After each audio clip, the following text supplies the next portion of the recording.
오늘 아침 풍경을 청취자 여러분도 한번 상상해 보시죠. 알람 소리에 눈을 뜨고 따뜻한 모닝커피를 한 잔 마신 뒤에 집을 나섭니다.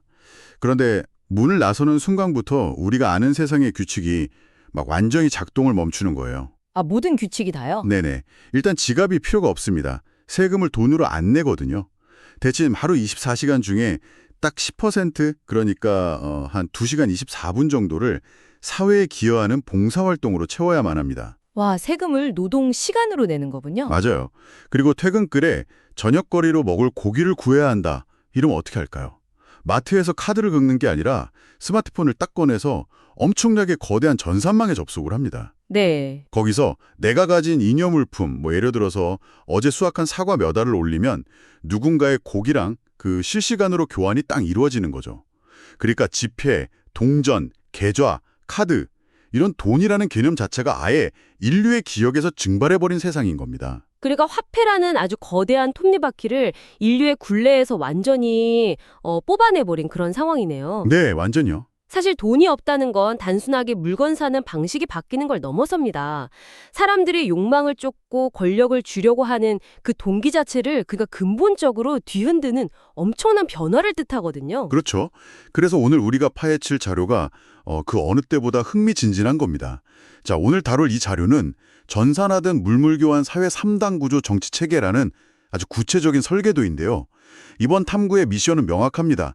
돈과 권력이 완전히 분리된 이 낯설고도 치밀한 세계가 과연 어떻게 굴러가는지 하나하나 해체해보는 거죠. 네, 아주 기대가 됩니다. 자, 이 내용을 한번 파헤쳐 볼까요? 먼저 이 사회가 도대체 어떻게 굶어 죽지 않고 돌아가는지 그 경제적인 뼈대부터 좀 들여다봐야 할 것 같아요. 맞습니다. 정치 체계를 분석하기 전에 이 경제 시스템을 먼저 뜯어보는 건 필수적이에요. 우리가 역사에서 끊임없이 목격했듯이 권력이라는 건 언제나 경제적 부를 향한 통로로 변질되기 마련이잖아요. 네네, 항상 돈이랑 연결되죠. 그렇죠. 근데 이 설계도에서 가장 눈에 띄는 장치가 바로 전산화된 물물교환입니다. 사실 물물교환 자체는 화폐가 발명되기 전에 아주 원시적인 형태잖아요. 그렇죠. 아주 옛날 방식이죠. 내가 사과가 있고 상대방의 고기를 원하는데 상대방은 내 사과 대신에 밀가루를 원한다면 거래 자체가 성립하지 않거든요. 경제학에서는 이걸 욕구의 이중적 불일치라고 부릅니다. 화폐가 반드시 필요한 이유죠. 와, 욕구의 이중적 불일치요. 저는 그 대목을 딱 읽으면서 왜 그 데이팅 앱 있잖아요. 그게 떠오르더라고요. 아, 데이팅 앱이요? 네네. 나도 상대방한테 호감을 표시하고 상대방도 나를 선택해야만 매칭이 딱 성사되잖아요. 막 짝사랑만으로는 아무 일도 안 일어나는 것처럼요. 아, 아주 찰떡 같은 비유네요. 맞습니다. 그런데 현실 경제에서 물건끼리 1대1로 매칭되는 건 데이팅 앱보다 수만 배는 더 복잡한 일이잖아요. 이 자료에서는 거대한 전산화된 플랫폼이 그 문제를 다 해결한다고 제시하더라고요. 네, 단순히 A와 B를 연결하는 게 아니에요. A가 원하는 걸 가진 B, 또 B가 원하는 걸 가진 C, 그리고 C가 원하는 걸 가진 D, 마지막으로 D가 원하는 걸 가진 A를 그 알고리즘이 순식간에 추적해서 거대한 다자간 교환 고리를 딱 만들어버리는 원리입니다. 와, 알고리즘이 화폐의 자리를 대체해버린 거네요? 그렇죠. 여기서 흥미로운 점은 아주 예리한 규칙이 하나 더 있다는 겁니다.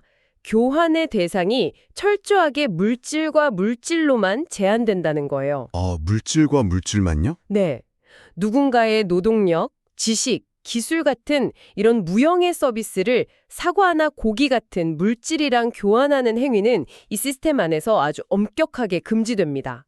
물질과 서비스의 단절이군요. 근데 이거는 약간 좀 이상하게 들리기도 하거든요.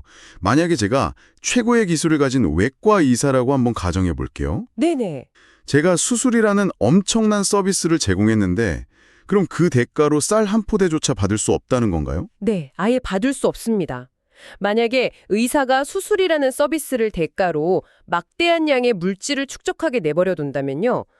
화폐만 없을 뿐이지 결국 부의 불평등은 다시 생겨나거든요. 그렇겠네요. 다른 형태로 부과가 되는 거니까요.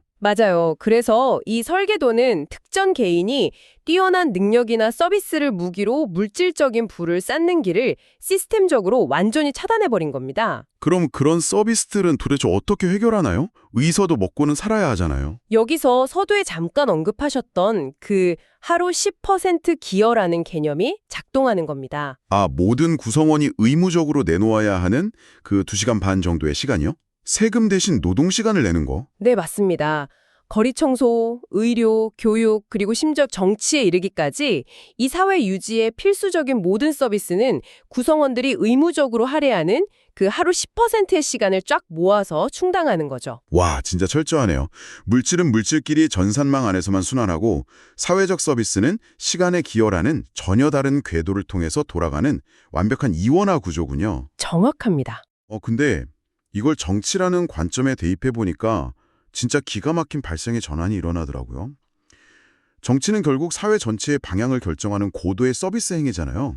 그렇죠. 아주 고차원적인 서비스죠.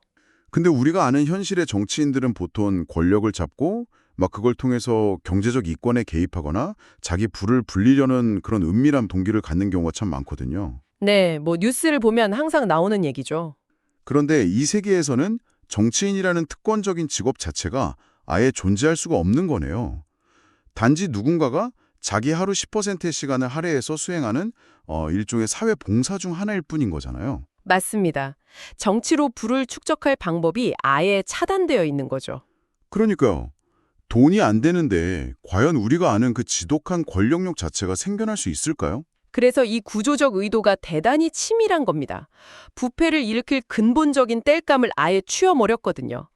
경제적 이득이라는 보상이 싹 사라지니까 권력이라는 자리는 순수하게 사회 구성원들의 이해관계를 조율하는 아주 건조한 기능적인 역할로 쪼그라들게 됩니다. 네네. 하지만 경제적 보상을 없앴다고 해서 사람들 사이의 갈등이나 이기심이 완전히 사라지는 건 아니잖아요. 그래서 이 자료는 아주 현실적인 전제를 하나 깔고 갑니다. 어떤 전제죠? 강력한 리더가 없는 사회는 필연적으로 분쟁과 혼란에 빠져들지만 반대로 누군가에게 강한 권력을 딱 쥐어주면 그 인간은 반드시 타락한다는 아주 오래된 딜레마입니다. 아, 돈이 없어도 인간은 결국 싸울 거리를 찾아낸다는 거네요. 리더가 없으면 배가 산으로 가고 리더를 세우면 그 리더가 괴물이 되고 그럼 이 딜레마를 도대체 어떻게 푼다는 건가요? 이 설계도가 아주 독특한 무기 두 가지를 융합해서 들고 나옵니다. 하나는 고전 철학이고 다른 하나는 진화 심리학에서 널리 알려진 개념이에요. 바로 헤겔의 변증법과 던다의 수입니다. 정말 흥미로워지는 부분이 바로 여기입니다.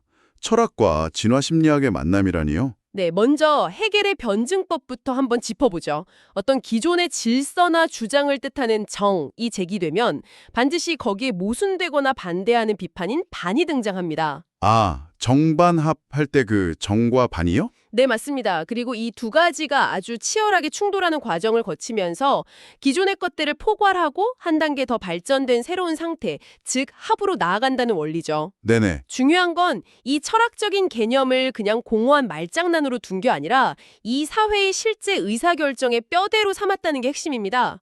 근데 제가 자료를 보면서 감탄했던 게 이 거창하고 추상적인 철학을 적용하는 무대가 수천만 명이 사는 거대한 국가 단위가 아니더라고요. 정치에 참여하는 전체 인원을 딱 150명으로 제한해버리잖아요. 네, 그게 바로 던바의 수입니다.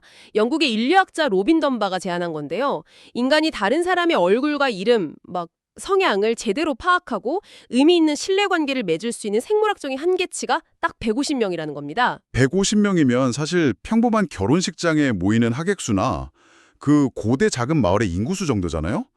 되게 작네요. 그렇죠. 규모를 이렇게 150명으로 묶어버린 이유가 있습니다. 이게 단순한 행정 편의를 위한 게 아니에요. 현대 민주주의의 가장 큰 맹점인 익명성을 파괴하기 위한 아주 치밀한 장치입니다. 익명성을 파괴한다고요? 네. 현대의 거대 정당이나 국가를 한번 떠올려 보시죠. 수백만 명의 유권자나 당원들 사이에서 한 명의 정치인은 익명성의 뒤에 숨기가 너무 쉽습니다. 그렇죠. 잘 안 보이니까요. 맞아요. 은밀하게 뇌물을 받거나 겉과 속이 다른 정책을 추진해도 군중 속에서는 발각되지 않을 수 있다는 계산이 서는 거죠. 하지만 150명 단위에서는 이게 완전히 달라집니다. 저도 딱 그 비유가 떠올랐어요. 5천만 명의 인구를 가진 나라에서 국가 예산을 슬쩍 훔치면 나는 그냥 뉴스에 나오는 신원미상의 누군가가 되잖아요. 네네. 근데 150명 규모의 마을에서 공용 식량을 훔치면 그건 당장 내 사촌의 결혼식을 망친 파렴치한이 되는 거거든요. 정확합니다. 내가 훔친 식량 때문에 당장 내일 아침에 내 이웃집 할머니가 굶는 걸 매일 두 눈으로 직접 봐야 하잖아요. 이건 숨을 곳이 아예 없는 거네요. 바로 그겁니다. 상호 감시가 무슨 경찰이나 법 같은 강압적인 제도로 이루어지는 게 아니라 일상적인 대면 접촉을 통해서 아주 자연스럽게 작동하는 거예요. 아하.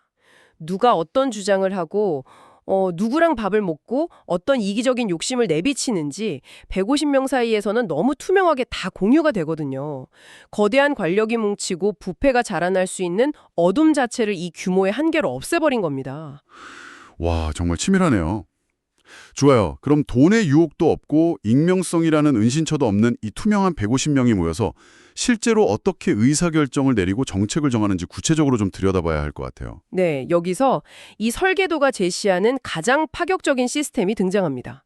이른바 유동적 3당 체제입니다. 아니더라고요.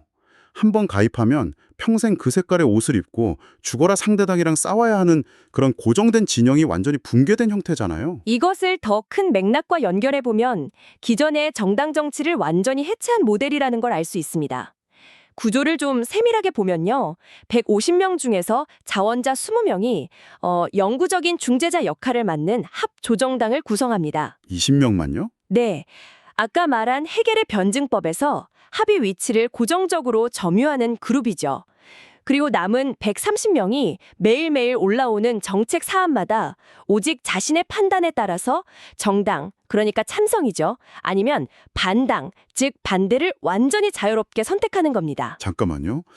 이론상으로는 그럴싸해 보이는데 현실의 인간이 과연 그렇게 무자르도 쿨하게 움직일 수 있을까요? 어떤 부분에서 그렇게 느끼셨나요? 예를 들어서 월요일에 새로운 도로를 건설하자는 안건이 나왔어요. 저는 찬성하는 정당에 서고 제 친한 친구는 반대하는 반당에 섰습니다. 그래서 막 피 터지게 토론을 했어요. 네네. 그런데 화요일에 이번엔 무상의료 안건이 올라온 거예요. 그러면 어제 저랑 핏대를 세우며 싸웠던 그 친구랑 오늘은 다시 어깨동무를 하고 같은 정당에 들어가야 한다는 거잖아요. 그렇죠. 사안마다 진영이 바뀌니까요. 고정된 동맹도 없이 매일 적과 아군이 이렇게 바뀐다면 오히려 사회가 너무 혼란스러워지는 거 아닐까요? 아무런 장기 계획도 못 세우고 완벽한 교착 상태에 빠질 것 같은데요. 네, 그 혼란에 대한 우려는 현대 정치의 관성에서 비롯된 아주 자연스러운 의문입니다. 하지만 거꾸로 한번 생각해 보시죠. 현대 현실 정치의 최한의 교착 상태는 사안이 복잡해서가 아니에요. 저쪽 당이 낸 법안이니까 우리는 무조건 반대해야 선거에서 이긴다. 이런 맹목적인 진영 논리 때문이거든요. 아, 무조건적인 반대요. 네, 매일 보는 풍경이네요. 맞습니다. 이 설계도의 유동적 체제는 바로 그 정체성에 기반한 고정된 동맹 자체를 부숴버리는 핵심 메커니즘입니다. 어제의 적이 오늘의 동지가 되는 게 너무나 자연스러운 시스템이잖아요. 네네. 그러니까 누군가를 영원한 적으로 악마화할 이유가 아예 없어지는 겁니다. 오직 이 도로를 건설하는 게 합리적인가, 이 사안 그 자체에만 집중하게 되죠. 와, 내가 속한 팀이 이기는 게 목적이 아니라 진짜 문제 자체를 해결하는 게 목적이 되도록 구조를 강제했다는 거군요.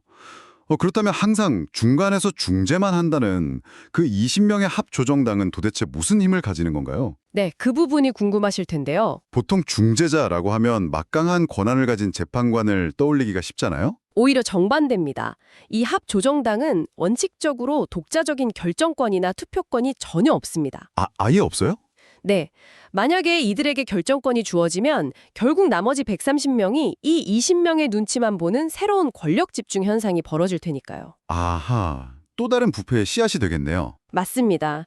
그래서 이들의 임무는 철저하게 정당과 반당의 주장을 듣고 양쪽이 수용할 수 있는 타협안을 끊임없이 깎고 다듬어서 제시하는 것뿐입니다. 그럼 결정을 못 내리고 계속 싸우기만 하면 어떻게 하죠? 예외 조항은 있음이나 재난 상황이나 기한이 정해진 예산안 처리처럼 결정을 무조건 내려야 하는데 양측이 완벽한 교착 상태에 빠진 경우 그럴 때만 극히 예외적으로 캐스팅 보트를 던질 수 있습니다. 근데 제가 자료를 보니까 그 예외적인 권한 행사조차도 엄청난 견제를 받게 만들어 뒀더라고요. 네, 아주 엄격하죠. 1년에 그 캐스팅 보트를 행사할 수 있는 횟수 자체가 엄격하게 제한되어 있고 그 한 표를 던질 때는 왜 어느 한쪽에 손을 들어줬는지 150명 모두가 납득할 수 있도록 철저하게 이유를 공개하고 기록에 남겨야 한다고 되어 있잖아요. 맞습니다. 투명성 장치가 아주 강력하게 적용되는 거죠. 권력을 싱외의 영역에 두는 게 아니라 철저한 시스템의 영역으로 끌어내린 거예요. 네네. 인간의 선의를 막연하게 믿는 대신에 애초에 타락할 수 없는 구조를 만드는데 온 힘을 쏟은 겁니다. 여기까지 들으니까 한 가지 현실적인 의문이 또 생기는데요. 이렇게 유동적인 구조가 잘 굴러가려면 애초에 이 150명 안에 들어가는 사람들은 도대체 어떤 사람들이어야 하는 건가요? 아무나 들어갈 수 있는 건 아니겠죠. 네, 아주 중요한 질문입니다. 아무리 150명이라는 규모가 상호 감시에 탁월하다고 해도 그 안에 들어가는 사람들의 자질이 엉망이면 시스템은 당연히 붕괴하겠죠. 그렇죠. 그래서 이 설계도는 철저하게 객관적인 상식 검준 테스트를 거칩니다. 이 시험을 통과한 사람에게만 자격을 주는 거죠. 시험이요? 근데 그 시험 문제 자체도 누군가가 자기들한테 유리하게 조작할 수 있지 않나요? 그 점도 다 막아뒀습니다. 이 시험 문제조차도 주관이 개입되거나 특정 집단의 편향에 들어가는 걸 막기 위해서 3당이 끊임없이 합의해서 출제하고 모든 민중에게 그 과정을 투명하게 공개합니다. 와, 면접이나 인맥 같은 게 개입할 여지가 전혀 없네요. 그렇다면 이렇게 복잡한 과정을 거쳐서 150명이 어떻게든 합의를 이뤄냈다고 칠게요. 그럼 결국 그걸 현실 세계에서 실행에 옮길 우리가 아는 대통령 같은 리더가 한 명은 필요하지 않나요? 리더를 선출하긴 합니다. 150명 중에서 딱 1명을 지도자로 뽑죠. 그럼 막강한 권력을 가지나요? 전혀 아닙니다. 그는 독립적인 권력자가 아니에요. 150명이 합의한 결과물 안에서만 움직이는 집행 대리인에 불과합니다. 그냥 대리인이요. 네, 자기 맘대로 거부권을 행사하거나 정책을 밀어붙일 재량권은 최소화되어 있습니다. 게다가 민중의 지속적인 감시를 24시간 받게 되죠. 그렇다면 이 모든 것이 의미하는 바는 무엇일까요? 제가 한번 전체 흐름을 정리를 해볼게요. 네, 좋습니다. 일단 투명하게 상식 시험을 치러서 150명을 뽑는다. 그리고 그중 20명은 결정권이 없는 중재자가 되고 남은 130명은 안건마다 흩어졌다 뭉치면서 매번 유동적으로 토론을 한다. 그렇죠. 그렇게 어렵게 합의안이 나오면 그걸 군말 없이 충실하게 수행할 일명의 집행원을 뽑아서 지도자라고 부른다.